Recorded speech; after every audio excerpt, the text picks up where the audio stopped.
Hola chicos, bienvenidos a un nuevo video. En esta oportunidad vamos a trabajar con el famoso Teorema de Pitágoras, un filósofo y matemático griego que nos dio muchos descubrimientos en esta área tan amplia como lo son las matemáticas. Nuestro Teorema de Pitágoras nos permite estudiar nuestros triángulos rectángulos, particularmente los triángulos rectángulos, para hallar cada uno de sus lados a partir de él.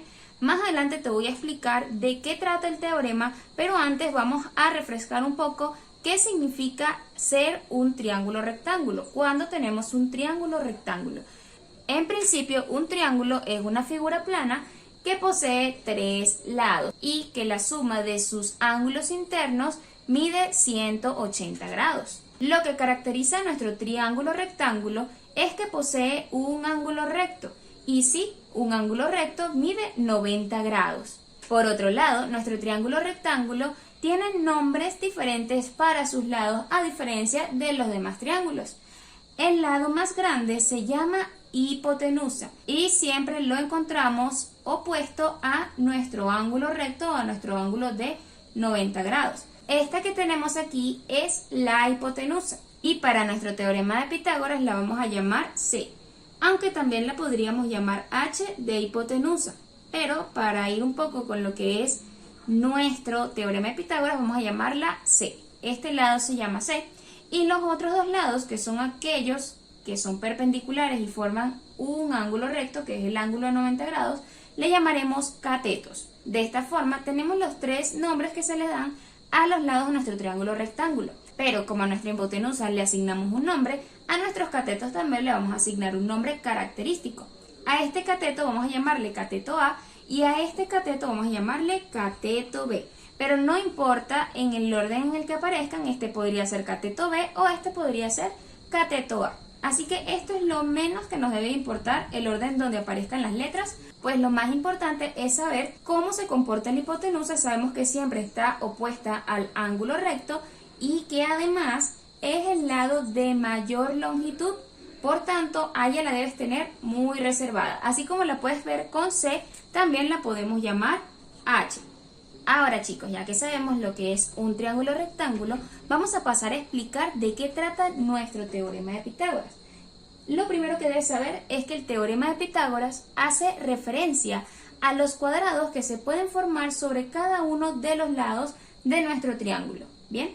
¿Y qué dice nuestro teorema? Nuestro teorema dice que el cuadrado de la hipotenusa será igual a la suma de los cuadrados de los catetos. ¿Y con qué hacemos referencia? Bueno, que el área del cuadrado que se forma sobre nuestra hipotenusa será igual a la suma de las áreas de los otros dos cuadrados que se forman sobre los catetos. Vamos a ir comprobando lo que hizo Pitágoras. Pitágoras tomó la hipotenusa y realizó un cuadrado. Recordemos que el cuadrado tiene la misma medida. Vamos a decir que esta hipotenusa tiene un valor de 5, ¿ok? Ese va a ser el valor de nuestra hipotenusa de este lado y quiere decir que cada lado de nuestro cuadrado que vamos a formar sobre la hipotenusa tendrá un valor de 5. A esto hacía referencia Pitágoras.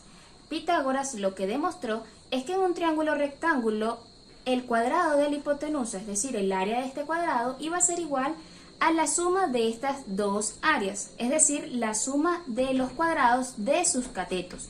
Por eso es que muchas veces escuchamos el cuadrado de la hipotenusa es igual a la suma de los cuadrados de los catetos. Entonces, hay que tener mucho cuidado al momento de trabajarlo, porque debemos saber quién es la hipotenusa. Si lo ves, es el lado más grande. Y los otros dos catetos, pues este que es A mide 4 y este que es B mide 3 unidades.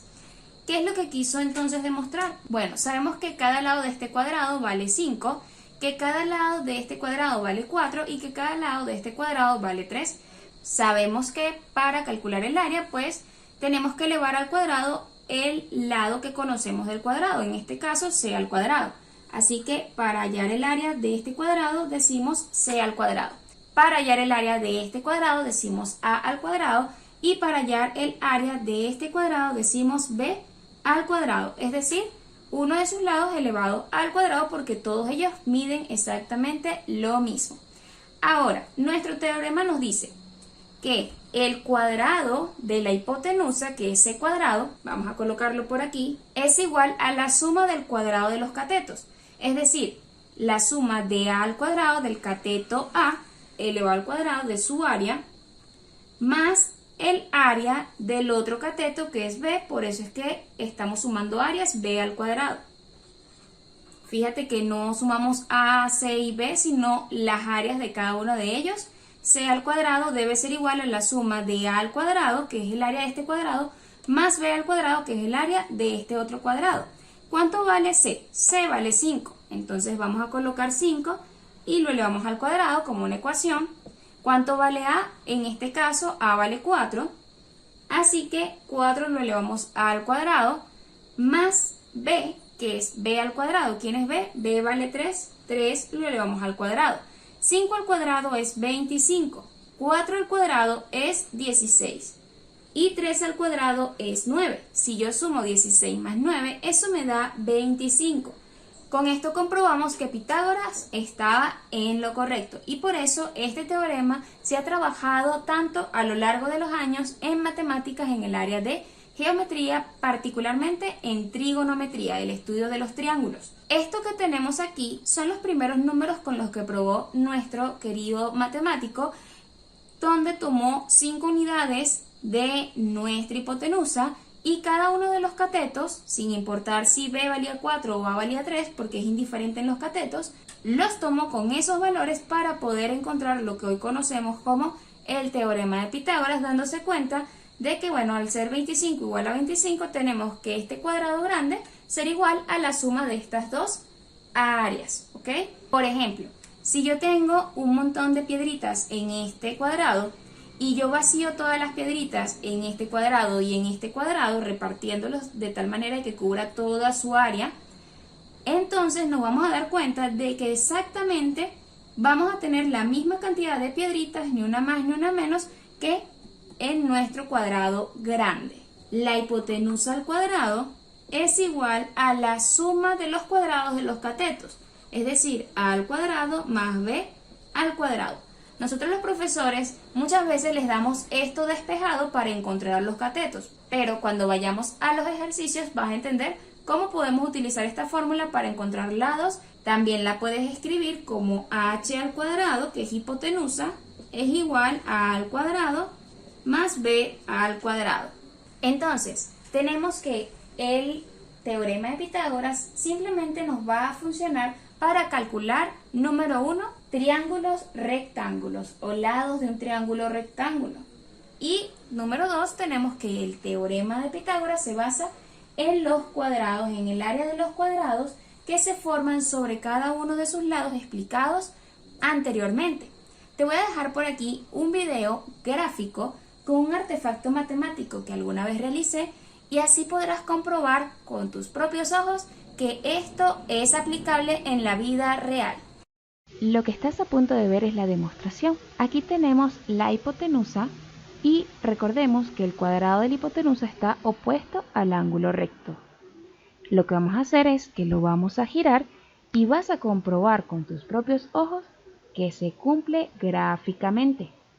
Esto quiere decir que el área de nuestro cuadrado grande es igual a las áreas, o mejor dicho, a la suma de las áreas de los otros dos cuadrados que se forman en los catetos. Ahora vamos a repetir la operación y esta vez vamos a comprobar que ocurre de manera recíproca. Aquí lo tenemos y queda comprobado que sí ocurre. Vamos a esperar a que termine de asentar un poco más. Allí lo tenemos, ¿ves? De esta manera queda demostrado nuestro teorema de Pitágoras gráficamente.